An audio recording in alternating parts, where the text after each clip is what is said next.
senden gayrı, sen gönlümün sultanısın.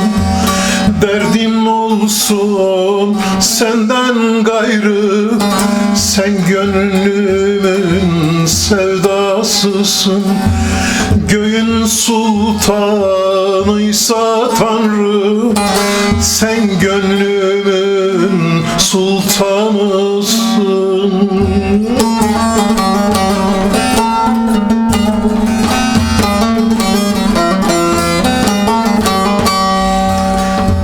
Irmaklar bulutsuz kurur, yeşil ovalar çöl olur.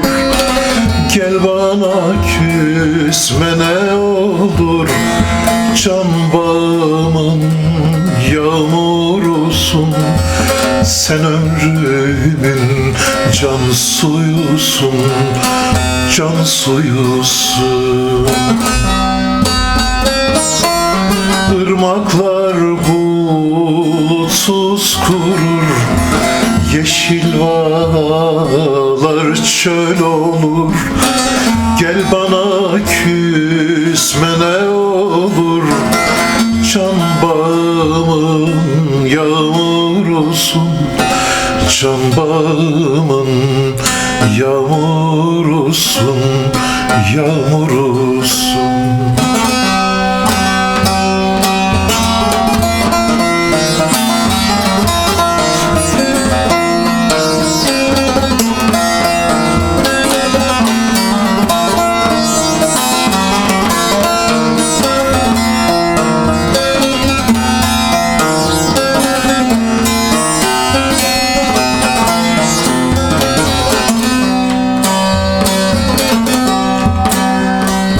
Gel gel başımın sevdası, kalbimin derin yarası. Senden başka yok çaresi, sen derdimin dermanısın. Senden başka yok çaresi, sen derdimin dermanısın.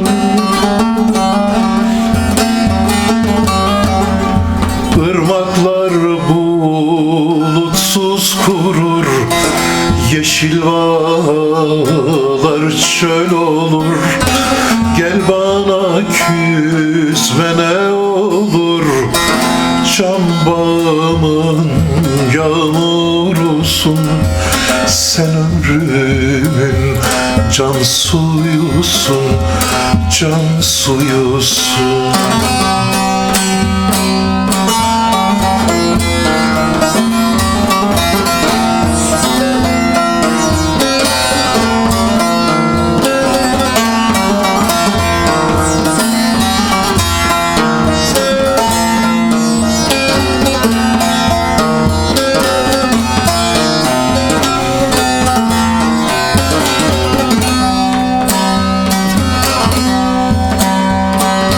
Celalim gönlüm sende, akıl bırakmadın bende.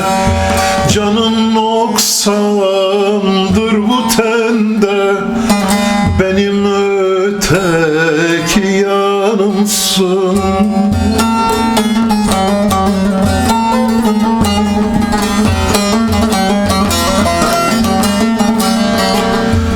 Irmaklar bulutsuz kurur, yeşil ovalar çöl olur. Gel bana küsme ne olur, can bağımın yağmurusun. Sen ömrümün can suyusun, can suyusun.